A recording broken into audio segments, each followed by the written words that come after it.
I answered a spam call. Hello? Is this Mr. Henderson? There was no real reason for me to pick up the phone. The spam app on my cell called out the mystery number right away. But hell, I thought, fluff it. There was no one else left in life for me to talk to. Even a debt collector sounded good at the moment. My wife was murdered in 2015.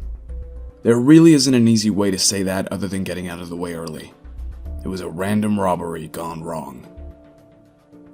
One rainy night, some sick, tweaking fluff snuck into our house and shot her. The suspect was caught 2 days later and sentenced to life in prison. He still sits there today. I've worked in web development ever since. The job is remote, and the field caters to my hermit-like behavior out here in the woods of northern New Jersey. The lack of drug testing is really just an added benefit. I was perfectly free to fluff up the remainder of my own life. I don't have any friends anymore. Not really. Sometimes I guess it is easy to look for companionship in all the wrong places. Senior or junior? I replied to the lady with a sigh before settling into the armchair in my office with a bottle of wine. It was raining that night. The wind whipped the old pine tree in our backyard so hard I thought it might topple. Senior, said the pretty calm voice on the other line. She sounded familiar, but I blamed that notion on the half-empty bottle of wine. Apologies, ma'am, but, Senior died 6 years ago, I said, a little annoyed at the lack of record-keeping of this place. She paused. Oh gosh, that is not what we have here. I'm so sorry, sir. We were not aware. Please forgive the intrusion and assumption. Would you mind pausing while I check my records? A filing cabinet clicked steadily in the background as static crinkled. My guess was that the woman held the receiver to her shoulder. I chuckled a bit at the lack of audio quality. No, that's okay, no problem at all, no worries. Why don't you start by telling me your name? I asked, cursing myself at the hint of shameless flirting at the end.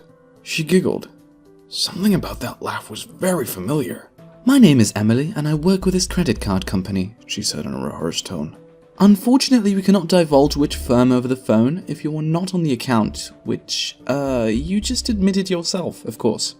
Okay. I'm guessing you're Mr. Henderson's son, she mumbled while audibly thumbing through papers. Yes ma'am, that's right, but it's been years. I couldn't possibly be stuck with the old man's debt, right? I asked hopefully. Well, let's check, shall we? There was a panicked shuffling and opening of books in the background.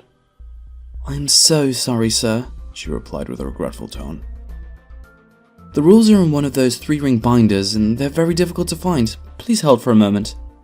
That's okay. Didn't know anybody still kept records that way. Do I get an email confirmation if this charge as well?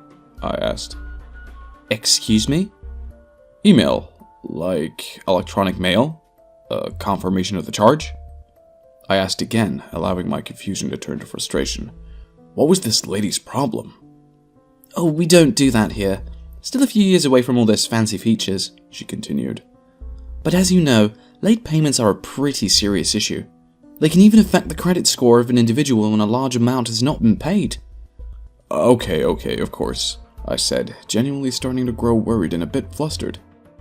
What can I do? Is there a Mrs. Henderson in the household? She asked quietly. Mrs. Henderson died in 2006. What year did you say? Oh my gosh, that is so horrible. I really am batting 1,000 today. I gasped. That was it. That phrase. I don't know if it was the way she said it, or the fact that simply not that many people use that exact language, but as soon as she did, something clicked in my memory. My wife worked for a credit card company before you met. Her name was also Emily. The voice sounded like hers, but it was younger, more hopeful than I remembered. What is your last name? I asked. The line was silent. Look, I know that's a weird question, but please, I think we know each other. I can't give that information out, she started. Okay, did you go to Jefferson Memorial High School? Yes, she said, astonished. How did you know that? It was impossible. Emily was dead. The voice on the phone barely even sounded like her. It was younger, happier, more optimistic. This type of dream is actually the type of thing that had kept me up a million sleepless nights in the past. And yet, I was awake. Could it be a coincidence? Is your mother's name Eva? There was silence on the other end of the line. Then her mouse-like reply confirmed my suspicions. Who is this? I took a deep breath. Either I understood what was happening, or had lost my mind. Might as well enjoy the ride. The next question is going to sound strange. What's today's date? I'm sorry, sir. What? One moment. She paused and shuffled around some more papers. Today's date is July 9th, 1999. It was impossible. Could it be the storm? The anniversary of her death? Emily, listen to me. Okay, sir. This conversation is getting a little strange. Let's keep it to the payment plan. Listen to me very carefully. One day you're going to meet a man.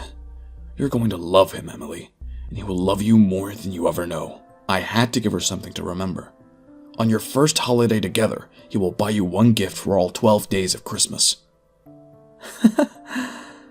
Sounds dreamy, she replied with a laugh and a sigh. Are you one of those psychics? I'm serious. You'll marry this man, Emily. He will buy you the ring you always wanted. The ceremony will be a beautiful one in your hometown. Your entire family will be there, including Aunt Zelda and your grandma from Tennessee. I like this fortune cookie, she said with dripping sarcasm. But 2 years later, on July 9th, 2015, you'll be murdered in the home you share together. She shifted the phone nervously. So what do I do? First, I tried to tell her to avoid the house that day, to never date me, to stay away forever and find a better life somewhere else. But somewhere in the middle of my rant, the line disconnected to the tune of a blood-curdling scream. I called back to find a non-working number. She never answered again. I fell asleep listening to the thunder rolling through the sky. The scream from that night repeated from time to time, while flashes of her body on the floor occasionally invaded my mind. I never questioned the call. I never asked why. Maybe it was God. Maybe it was just time. But yesterday morning, when I woke up, Emily was by my side. Thanks for watching, and please don't forget to subscribe to Reddit Originals for more videos like this. Oh, and hit the bell icon to stay updated on all our videos. We upload a video each day, so stay tuned.